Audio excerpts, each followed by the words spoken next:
nakatayo malapit sa isa't isa na may maraming patong ng mga bubong na baldosa, na napaka-convenient para sa paggalaw ng isang saksakan na pulang buhok na babae na nakasuot ng damit na may hiwa sa hita.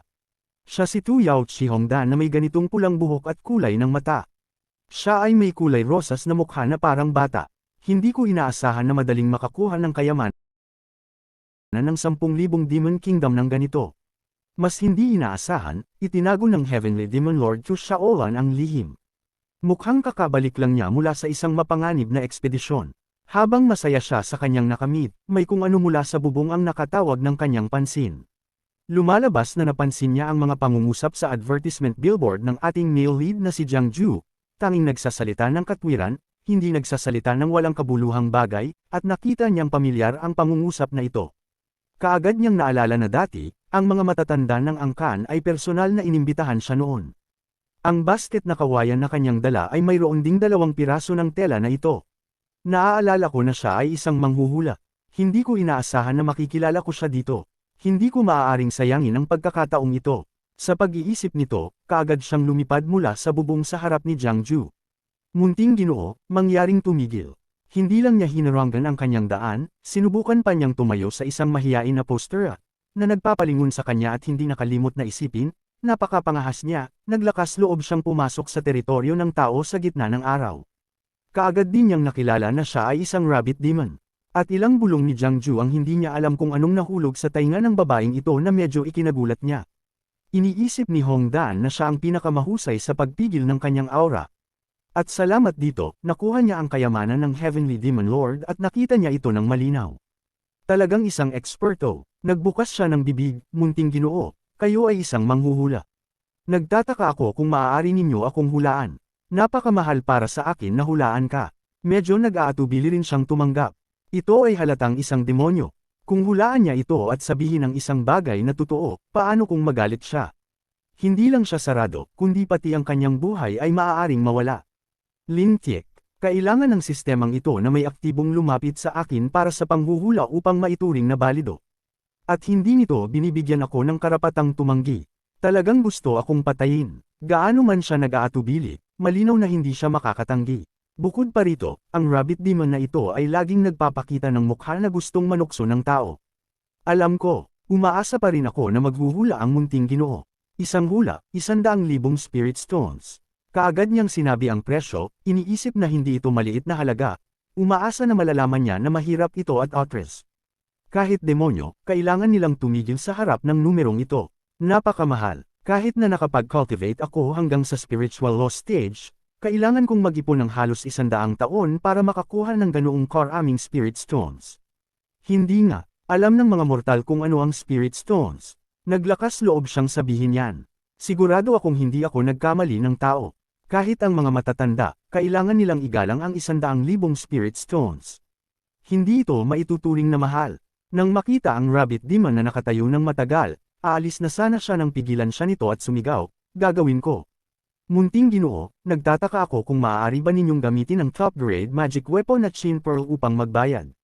Nagkalat siya ng isa pang item at nag-alok. Shin Pearl, ilang integral points ang pwedeng ipalit sa bagay na ito. Ang 100,000 spirit stones ay maaaring ipalit sa 20,000 integral points. Siyempre, hinihintay niya ang sistema na lumabas upang makipagpalitan ng points at pagkatapos ay magdesisyon. Top-grade magic weapon at Shin Pro ay maaaring ipalit sa 22 integral points, 2,000 points more. Sa pagkarinig pa lamang nito, masaya niyang itinaas ang papel at panulat upang imbitahan ang rabbit demon na si Hongdan na sumulat ng isang karakter at isantabi ang lahat ng naunang kaisipan at tumuon lamang sa 3 salita, yayaman. Hindi niya alam kung anong intensyon nito o kung kaugalian ng demonyo ang manukso ng tao, patuloy siyang nagpakita ng maselang ekspresyon at lumapit kay Jiang Ju. Paumanhin sa abala, Ginoo. Gusto kong makita ang hinaharap. Kinumpirma ng sistema ang tanong ni Hongdan at nagsalita, hulaan mo ba si Chi Hongdan? Ang panghuhula na ito ay nangangailangan ng pagkonsumo ng 10,000 integral points. Oo, ang kanyang sagot. At naintindihan din niya ang impormasyon na ang panghuhula para sa mga demonyo ay hindi katulad ng panghuhula para sa mga ordinaryong tao. Ang una ay nawawalan lamang ng 100 points o nakakakuha ng 10 points. Ngunit ang rabbit demon na ito ay naiiba sa ilang 0 taong gulang, isang kuneho ang ipinanganak sa tuyong, malalim na espiritu ng 10,000 Demon Kingdom, 300 taong gulang, sinipsip ng kuneho ang asensya ng araw at buwan, nagbagong anyo sa isang tao at pinangalanan ang sarili na Chihongdan.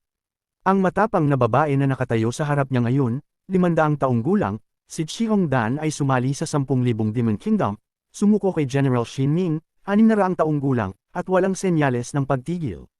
Labis siyang nagulat na naglakas loob siyang magnakaw ng mga bagay ng Heavenly Demon Lord.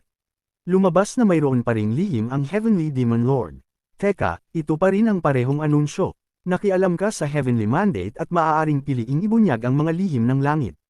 Parusahan ng merit points plus 1,000 points at isa sa mga sumusunod na parusa, isa, kaalaman sa kultivasyon ni Chihongdan.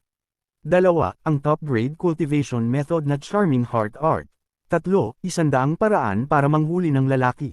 Sa kabilang banda, nakialam ka sa Heavenly Mandate. Maaari mong piliing itago ang mga lihim ng langit. Gantimpala, negative merit points, hanggang 10,000.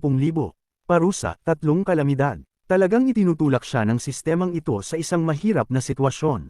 Tapos na. Ibig sabihin din nito, alam ko ang lihim ng Heavenly Demon Lord na iyon.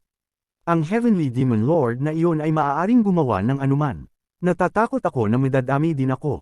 Ang kanyang mukha ay kulay rosas at labis na nag-aabang. Munting Ginoo, ano ang aking hinaharap? Sa matinding kahirapan at pagod, gumawa siya ng desisyon. Hinaharap. Haha, malapit ka ng mamatay. Ano ang sinasabi mo na hinaharap? Marahil ay gusto niyang pigilan ang isang bagay.